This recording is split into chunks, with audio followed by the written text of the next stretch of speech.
जो ostrich meet है ये कलर में तो रेड मीट होता है, उसकी खूबियां हैं वो वाइट मीट से भी बेहतर है। कोलेस्ट्रॉल, फैट्स, इस तरह की चीजें नहीं होती। बड़ी तेजी के साथ आम आदमी की पहुंच की तरफ जा रहा था, लेकिन बदकिस्मती से जब गवर्नमेंट चेंज हुई तो नई गवर्नमेंट ने अभी तक इसको फोकस नहीं किया। 60-70 साल इसकी उम्र होती है। अंडा इसका 1.5 से तकरीबन 2 किलो आमतौर पर होते हैं, 2 किलो तक का भी अंडा होता है। 400 से 450 ग्राम पर डे वेट गेन करता है, अगर पहले साल का इसका आप एवरेज निकालें। इसका लेदर कीमती तरीन लेदर है। केसर की क्लोपत्रा थी, वो इसकी फैट्स से कोई मुख्तलिफ चीज़ें बना के ऑयल इसका यूज़ करते थे खूबसूरत रहने के लिए। उर्दू पॉइंट की वीडियोस देखने के लिए हमारा चैनल सब्सक्राइब कीजिए और बेल के आइकन पर क्लिक कीजिए ताकि आप हमारी तमाम आने वाली वीडियो से बाखबर रह सकें। उर्दू पॉइंट से बुरहानुद्दीन का सलाम। नाज़रीन, एक वक्त था कि पाकिस्तान में दुनिया के सबसे बड़े परिंदे शुतुरमुर्ग सिर्फ चिड़ियाघरों में नजर आते थे, लेकिन ताहिर साहब हैं जिन्होंने शुतुरमुर्ग का गोश्त पाकिस्तान में पहली मरतबा आवाम को चखने का मौका दिया। आज की इस वीडियो में हम आपको बताएंगे कि शुतुरमुर्ग का जो गोश्त है वो कितना फ़ायदेमंद है, इसका जायका कैसा है और ये गोश्त लाहौर के अंदर और मुख्तलिफ इलाकों में कहाँ कहाँ मैसर है। ताहिर साहब हमारे साथ मौजूद हैं जिन्होंने इसको बतौर शौक शुरू किया और आज ये बतौर फार्मर जो है बड़ी तादाद के अंदर जानवरों को पाल रहे हैं और मार्केट में सप्लाई भी करते हैं। अस्सलाम वालेकुम सर, कैसे आप? खैरियत से हैं?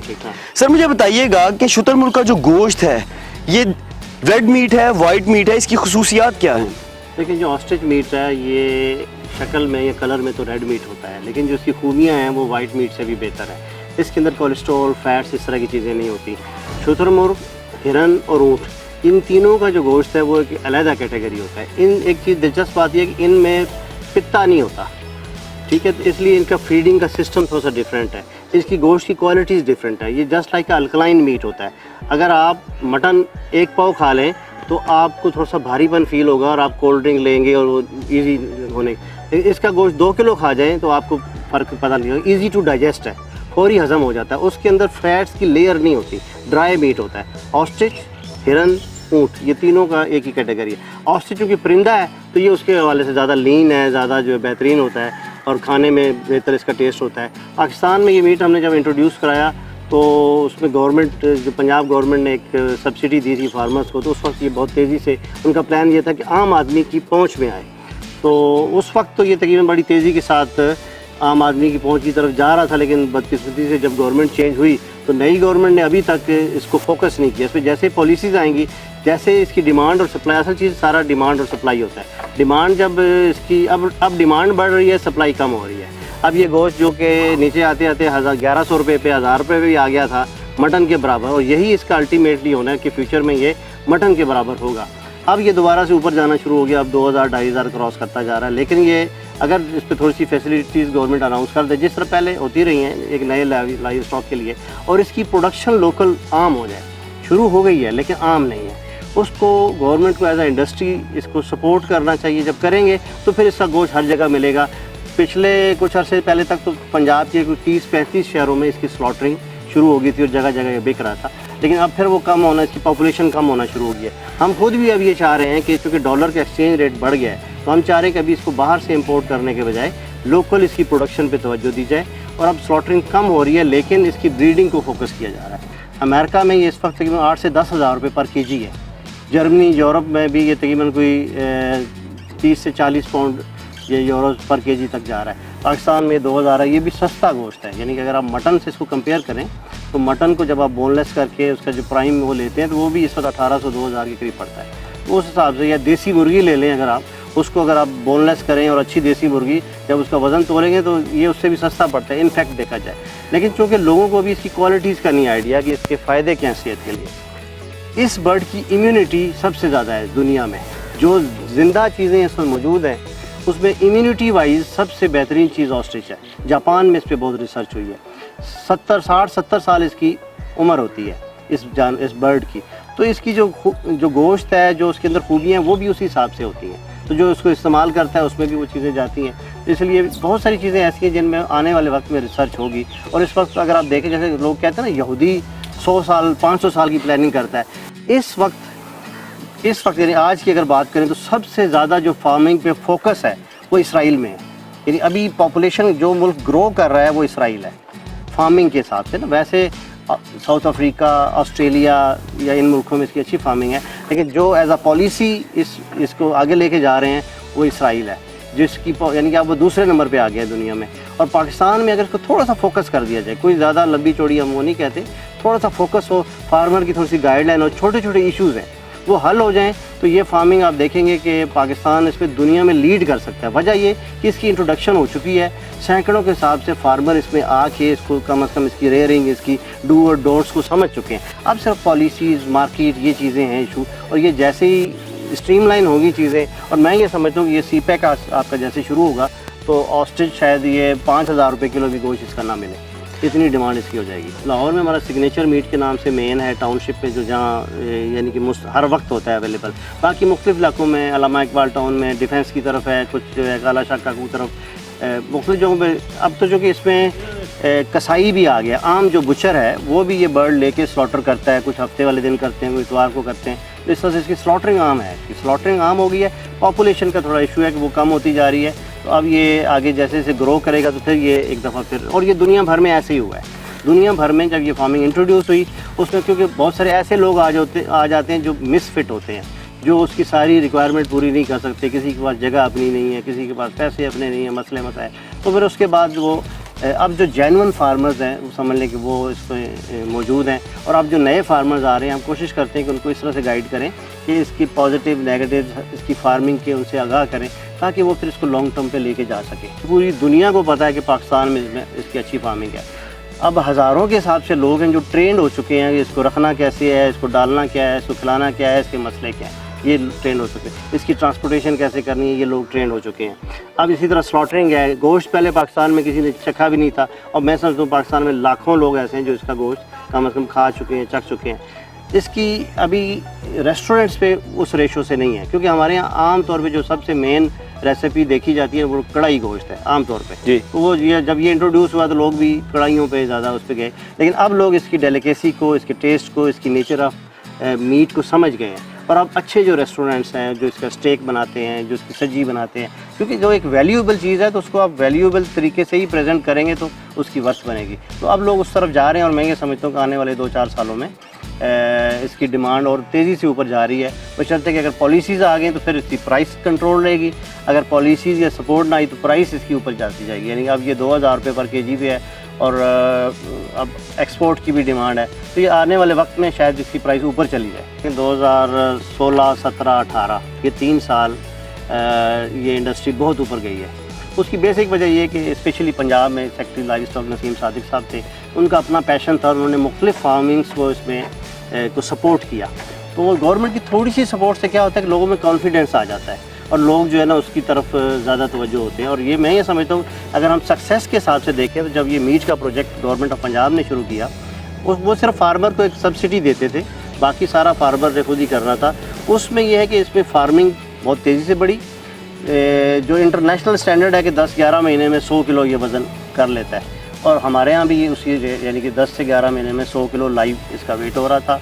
गोश्त की डिमांड इसकी बनना शुरू हो गई, लेकिन सिर्फ ये है कि एक पॉलिसीज़ अगर कंटिन्यूसली चलती रहें तो चीज़ें जो है ना आगे बढ़ती जाती हैं। अब इसकी जो रिसेंटली जिस पे ज़्यादा हमें क्यूरीज आ रही हैं वो इसकी ऑयल पे हैं, इसकी फैट्स, इसकी ऑयल, वो कॉस्मेटिक इंडस्ट्री में यूज़ होता है। अब उस पर ज़्यादा क्यूरीज आ रही हैं। यहाँ पे कुछ इंडस्ट्रीज़ हैं जो इसकी प्रोडक्ट लॉन्च कर रही हैं, 1-2 ने कर दी हैं, कुछ करने जा रहे हैं। तो जैसे जैसे ये आगे बढ़ेंगी चीज़ें तो मेरा ख्याल है ये एक इंडस्ट्री जो है ना इसकी फाउंडेशन अच्छी बन जाएगी। सर, बीइंग अ फार्मर, शुतुरमुर्ग को पालने के लिए आप लोगों को कितना ख्याल रखना पड़ता है? ये जानवर गुस्से वाला है, नाज नखरे उठाने पर मजबूर करता है, खाता क्या है? देखिए, इसको लूसन इसकी मेन ग़िज़ा है, एक चारा होता है और उसके साथ फीड डालते हैं। फीड कमर्शियल फीड भी डाल सकते हैं आप, वरना खुद बना सकते हैं जो आमतौर पे मुर्गियों को दाना, लेकिन एक बैलेंस फार्मूलेशन होनी चाहिए। ये जो इतना बड़ा बर्ड है ये 2.5 मन 3 मन ऑन एवरेज इनका एक बर्ड का वज़न है, और ये फुल एडल्ट है। अब इसको इस वक्त जब हम इनसे प्रोडक्शन नहीं ले रहे होते तो इस वक्त इसको अगर आधा किलो फीड भी डाल दी जाए फीड और साथ 2-3 किलो सब्ज़ चारा तो इसकी ज़रूरत पूरी करता है। लेकिन जब अंडे आ रहे होते हैं या अंडे का सीज़न होता है फिर हम 100 किलो से 1.5 किलो फीड, कम से कम 1.5 किलो तक फीड, कमर्शियल फीड जिस तरह पोल्ट्री फीड होती है इससे मिलती जुलती फीड होती है, और साथ लूसन आप सब्ज़ चारा डालेंगे। यानी मैक्सिमम जो इसका खर्चा जाता है अगर आप चीज़ें ख़रीद के डाल रहे हैं तो 100 रुपये तक जाता है पर डे मैक्सिमम, और रूटीन में ये 40-50-60 रुपये में मैनेज हो जाता है पर डे एक बर्ड जो बड़ा बर्ड है। राजा साहब, शुतुरमुर्ग का अंडा भी हमारे पास आ चुका है और ये काफ़ी वजनी भी लग रहा है, तो सर इसकी कुछ खुसूसियात बताएं, इसकी कीमत बताएं, अगर कोई शख्स इसे खाना चाहे तो कहाँ से मिलेगा और इसके फ़वाइद क्या हैं? देखिए अंडा इसका 1.5 से तकरीबन पौने 2 किलो आमतौर पे होता है, 2 किलो तक का भी अंडा होता है।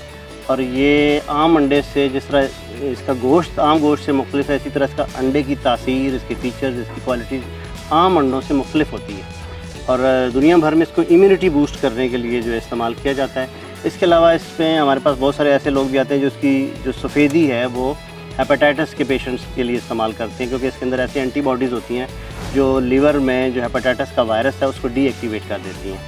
इसके अलावा इसको खाने से आमतौर पर इसकी पुडिंग ज़्यादा इस्तेमाल की जाती है, पुडिंग बना के करते हैं इस्तेमाल, बॉयल करके भी खाया जाता है और टेस्ट में ये आम अंडे से ज़्यादा निस्बतन बेहतर है।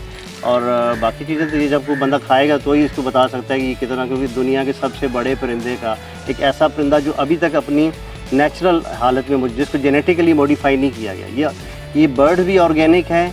और इसके जो अंडे हैं, यानी जिस तरह अभी देसी मुर्ग का अंडा ढूंढ रहे होते हैं, ये असली देसी चाहिए, हमें गोल्डन मुर्गी का नहीं चाहिए, तो इसी तरह ये ऑस्ट्रिच वाली चीज़ है जिसका गोश्त, इसके अंडे वो सारे ओरिजिनल आपको उसी फॉर्म में मिलेंगे और उसकी क्वालिटी, इसकी तासीर उसी तरह से है जैसे एक ओरिजिनल देसी वाइल्ड जंगली की उसमें होती है। ये तो मैं समझूँ कि सोने का अंडा है, क्योंकि इस अंडे से जो बच्चा निकलता है वो 15,000 रुपये का बच्चा निकलता है। तो आम तौर पे खाने के वो हम रेकमेंड नहीं करते कि लेके जाएं, क्योंकि हमें पता है कि फिर बच्चे कहाँ से निकालेंगे। लेकिन फिर भी ऐसे अंडे जो अनफर्टाइल होते हैं या जो शुरू में देते हैं वो हम सेल करते हैं, और भी जगहों से फार्म पर पूरे पाकिस्तान में कहीं ना कहीं मौजूद हैं।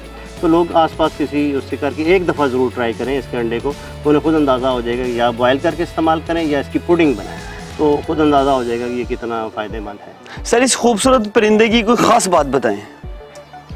देखिए इसकी ख़ास बातें बहुत सारी हैं, मैं चंद एक आपको बता देता हूँ। मसलन एक तो ये कि ये बहुत तेज़ी से ग्रो करता है। रूटीन की फीडिंग करें तो 400 से 450 ग्राम पर डे वेट गेन करता है, अगर पहले साल का इसका आप एवरेज निकालें।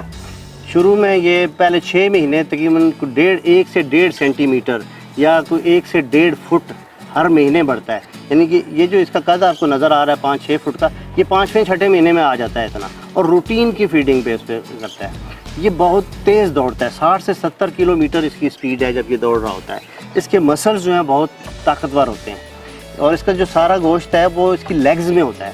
मुर्गी की तरह इसके सीने में गोश्त नहीं होता, इसका गोश्त सारा लेग्स पे है। ये बेसिकली इसको साइंटिस्ट कहते हैं ये डायनासोर की जो फैमिली है उसी में से ये है, यानी कि इसकी डायनासोर से बहुत सारी चीज़ें उसी फैमिली से है। तो इसकी जो इसका स्ट्रक्चर है वो उसी तरह का है। अगर ये 2 मन का जानवर है या 100 kg का, उसमें से 50-60 किलो गोश्त निकलेगा। उस 50-60 किलो में से 40 से 45 किलो गोश्त सिर्फ इसकी लेग्स में होगा। ओके। यानी इसका 70% जो मीट है वो उसकी लेग्स में होता है। ऊँट की जो चर्बी है वो अलहदा से एक जगह डिपॉजिट होती है, इसकी भी फैट्स अलहदा से एक जगह डिपॉजिट होती है। तो वो फैट फिर इसकी मुख्तलिफ कॉस्मेटिक्स में यूज़ होती है। यानी कि कदीम दौर में कहते हैं जो मिस्र की क्लोपत्रा थी वो इसकी फ़ैट से कोई मुख्तलिफ चीज़ें बना के ऑयल इसका यूज़ करते थे खूबसूरत रहने के लिए मिस्र में। अब भी बहुत सारी, आप अगर नेट पे सर्च करें तो दुनिया भर में बहुत सारी कॉस्मेटिक्स इस तरह की जिसमें ostrich oil, ostrich fats use होती हैं।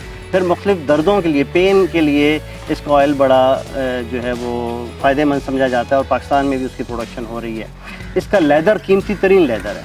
इसके जो पर हैं, अभी इस वक्त आप देख रहे हैं ये अगस्त का एंड है और सितंबर शुरू होने वाला है। इस वक्त इसके पर झड़, बारिशों के बाद ये झड़ना शुरू, अभी आपको नज़र आ रहा है झड़ रहे हैं जी, और अब नए पर निकलना शुरू होंगे और 2-3 महीने में नए इसके पर आ जाते हैं। इसके परों को अगर हमने इस्तेमाल करना है तो इन दिनों में इसके पर निकाल दिए जाते हैं जो वाइट हैं, जो विंग्स के होते हैं, और फिर ये नवंबर दिसंबर तक नए आते हैं। तो वो पर एक पर 200 रुपये का सेल होता है। अंडों के लिए 2 से 2.5 साल लेता है। जब 2-2.5 साल का होता है फिर ये जवान होता है, बालिग होता है, फिर मेटिंग शुरू करता है। नर आमतौर पे मादी से 6-8 महीने लेट जवान होता है। अंडे जो है 60-70-100 तक भी अंडे एक मादा दे सकती है एक सीज़न में, लेकिन एवरेज हम कैलकुलेशन में 50-60 लगाते हैं। आमतौर पे हमारे पास अब तक 90 अंडे एक मादा ने एक सीज़न में दिए हैं, जो सबसे ज़्यादा होते हैं। फिर इसके अलावा 40 से 42 दिन में इसका बच्चा अंडों में से निकल आता है। 60-70 अंडों में से इंटरनेशनली तो 90% तक रिजल्ट लिया जा रहा है, लेकिन हमारे यहाँ भी चूँकि नए हैं लोग तो 50-60%, 80% तक भी कुछ जगहों पे अंडों में से बच्चे निकले हैं। तो ये है कि मल्टीप्लिकेशन अगर आप देखें तो बहुत ज़्यादा, यानी कि आप यूँ समझ लें कि ये अगर 100 किलो या 120 kg का एक जानवर है तो इसमें से समझ लें कि हर साल ये 30-40 बच्चे इसमें से निकल रहे हैं। तो गाय, भैंस, बकरी साल में 1-2 बच्चे देते हैं, ये 30-40, तो मल्टीप्लिकेशन बड़ी तेज़ है इसमें।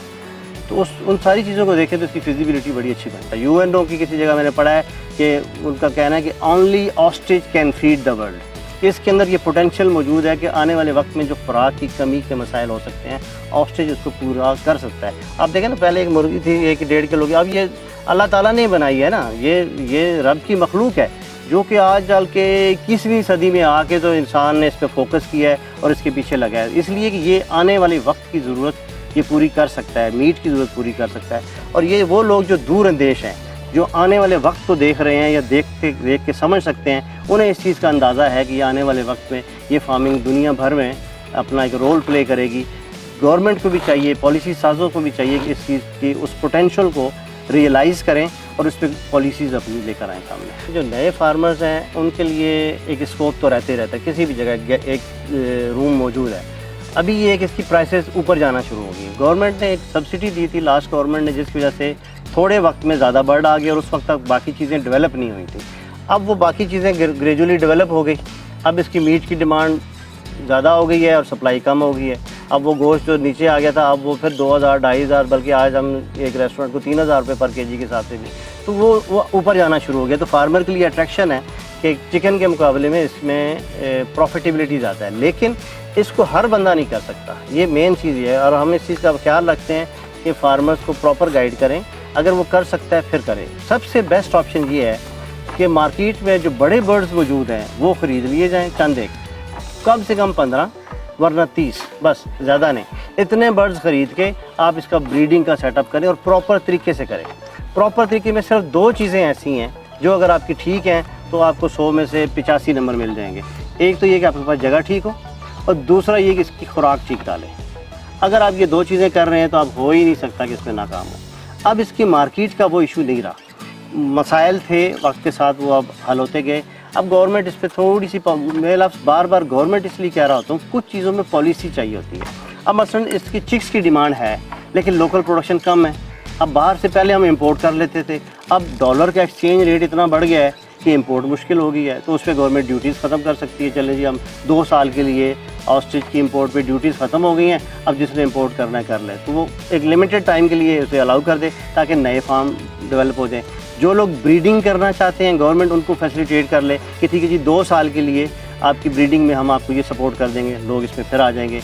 जो लोग इसका मीट, इसका लेदर, इसकी फीदर्स, इसकी ऑयल, कॉस्मेटिक प्रोडक्ट्स एक्सपोर्ट करना चाहते हैं उनको भी फैसिलिटेट पॉलिसीज़ वाइज कर दें, तो ये चीज़ें बहुत आगे जा सकती हैं। हमने खुद ये जो बर्ड खड़े हुए हैं 3.5, 4 लाख रुपए का एक बर्ड सेल किया है, ये वाला। और फिर एक स्टेज ऐसी आ गई कि ये जो है ना 50-60 हज़ार की रेंज में लोग लेते रहे, लेकिन अभी फिर ब्रीडर्स की प्राइस ऊपर जा रही है, मीट वाले की ऊपर जा रही है, और ये मेरा ख्याल है कि अगले 4-6 महीनों में चीज़ें सेटल हो जाएंगी। गवर्नमेंट ने थोड़ा सा फोकस किया तो और आसानी हो जाएगी। लोगों को अब अवेयरनेस आ गई है, मसले मसाइल भी इसके पता लग गए हैं, हमें भी पता लग गए हैं कि कौन से मसाइल हैं। सर, इस परिंदे की मैक्सिमम हाइट क्या हो सकती है, नॉर्मल और एवरेज हाइट क्या होती है, और इसकी चौड़ाई कितनी होती है जब ये अपने विंग्स खोलता है? देखिए वो चौड़ाई तो 7-8 फुट 10 फुट तक इसके विंग्स इसके ऊपर भी चले जाएगी। असल चीज़ है कि इसकी हाइट जो है वो फीड पे डिपेंड करेगा। अगर आप सही नॉर्मल इसको फीड डालें तो हर महीने 1 से 1.5 फुट ये बढ़ता है शुरू में, और 6 महीने में 7 महीने में ये 6-7 फुट पे पहुंच जाता है। ओवरऑल ये 8 फुट 8.5 फुट 9 फुट तक भी जो है ना इसकी हाइट रूटीन में होती है। अब ये जो बर्ड खड़े हुए हैं ये 6-6.5 फुट 7 फुट के आमतौर पर ये सारे बर्ड 7 फुट के ऊपर रहे, कुछ दाने इसमें से 2 से और बड़े हो जाते हैं। नाज़रीन, आपने राजा ताहिर साहब की गुफ्तगू सुनी है। इंतहाई ज़्यादा इन्फॉर्मेटिव प्रोग्राम था जिसके अंदर इन्होंने शुतुरमुर्ग के हवाले से जो इंडस्ट्री है उसके मुख्तलिफ सेगमेंट्स को आप तक पहुँचाया है। बहरहाल इतनी सख्त गुफ्तगू के बाद मैं तो राजा साहब से ये अंडा हासिल कर चुका हूँ और आज मैं इसे खा के देखता हूँ कि इसका जायका कैसा है।